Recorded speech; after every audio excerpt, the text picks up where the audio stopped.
Hello YouTube, this is Johnny here with your weekly aphorism from deep East Texas. The sun's not quite out again, but it's just overcast instead of stormy at least.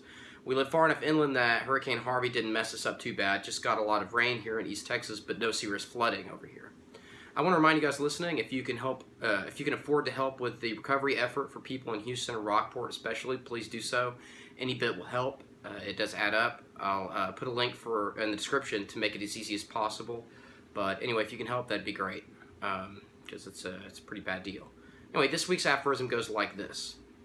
Never attribute to malice that which is adequately explained by stupidity. That comes to us from a Robert Hanlon, not to be confused with the science fiction author Robert Hanlon, who actually wrote something similar earlier, so actually maybe we should confuse them. Anyway, actually this bit of sage advice had been alluded to in slightly different ways by numerous authors and thinkers going centuries back. But nowadays, this is commonly known as Hanlon's razor, and it is actually a kind of special case of Occam's razor, which is that the simplest explanation that still explains the phenomena is best. There's also Gray's law, which is that any sufficiently advanced incompetence is indistinguishable from malice. I wanted to bring these all up together because I think that in many cases, it's really just not clear which is which most of the time, which is why conspiracy theorizing is so compelling for so many people. It's hard to believe that everything bad that happens in the world is simply the result of ignorance or neglect. One way of thinking about this is that actually neglect and ignorance, to the extent they are chosen, are a kind of evil, and perhaps the distinction is really not so useful as one might think at first glance.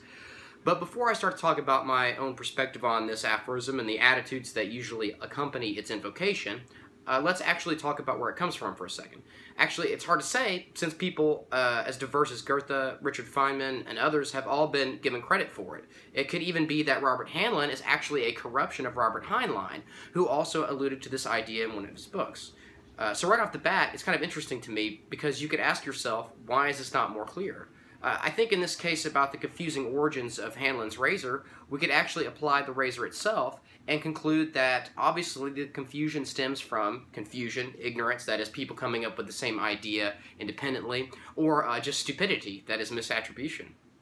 So, it's quite appropriate. However, not everything else in the world is so clear. There have been numerous accounts of historical events which have clearly stemmed, not from stupidity, but from evil and maliciousness.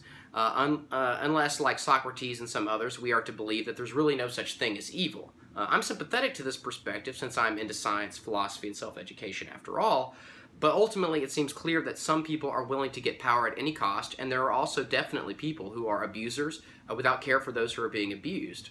Scoundrels, thieves, charlatans, and sycophants abound, often justifying their viciousness by saying the end justifies the means, or not even trying to justify it at all. And I'll have more to say about that another video, but suffice to say here that I'm not swayed by such arguments. And I think that we should be wary of people who make those kinds of rationalizations for their behavior. But anyway, let's unpack the aphorism itself a little bit.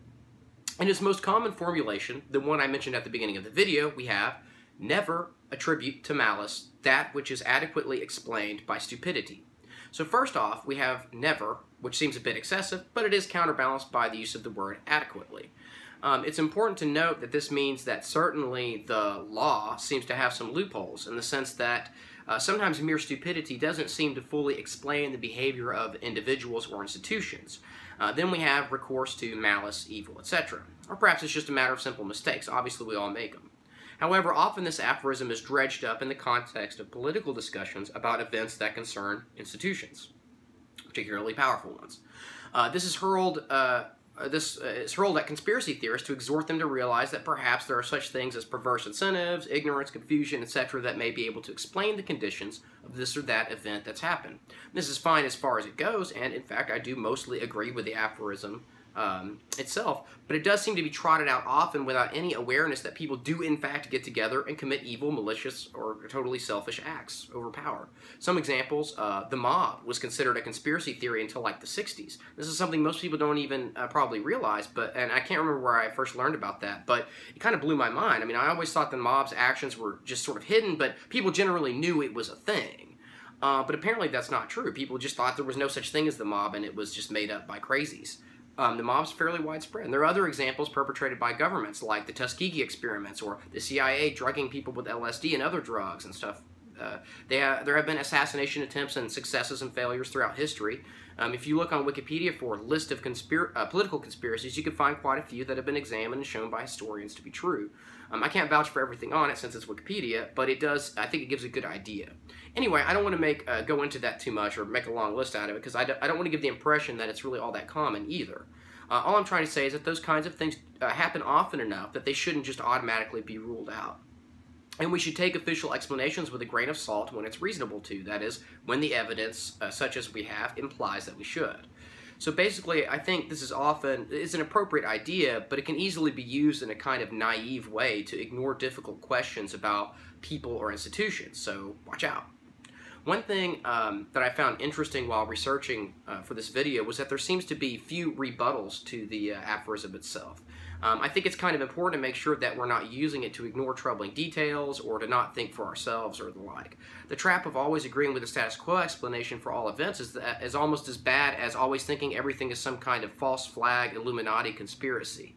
But anyway, the grand stage of politics and the turning of history are not the only useful application of Hanlon's razor. This is also useful in everyday life, and I'd be remiss not to discuss that a little bit. Sometimes when a person does something that hurts you or bothers you in some way, it may be helpful to consider that it's really not personal, or that it even may not have occurred to them that their behavior was going to negatively impact others.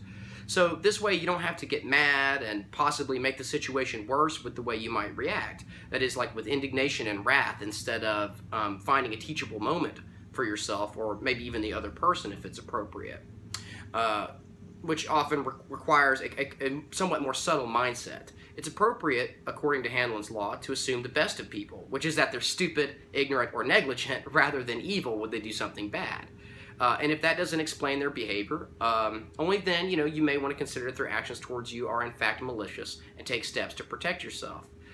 This would vary from situation to situation so much that it seems hard to give more detailed advice than just reminding you that human motivations all require different responses to attain the maximum benefit for ourselves and our groups, organizations, society, family, and so on, and that it's worth figuring out their motivations using evidence and reason what they are in order to react appropriately in light of them. So anyway, the last thing I wanted to say is I found this interesting. While reading random stuff about this, I found a blog post article defending scientists from accusations of dishonesty, saying we should use Hanlon's razor in this case, and in it the author gets into it a bit with a commentator, and they get into this heated argument, and despite it seeming pretty obvious the guy wasn't trolling or anything and was actually serious in his objections and comments, the blogger threw up his hands and accused the commentator of being fundamentally dishonest on purpose, and then he flounced out of the conversation, which, given the subject matter, is pretty damn hilarious. And it shows that Hanlon's razor is more like a rusty, jagged machete or something. Anyway, keep your wits about you. Peace.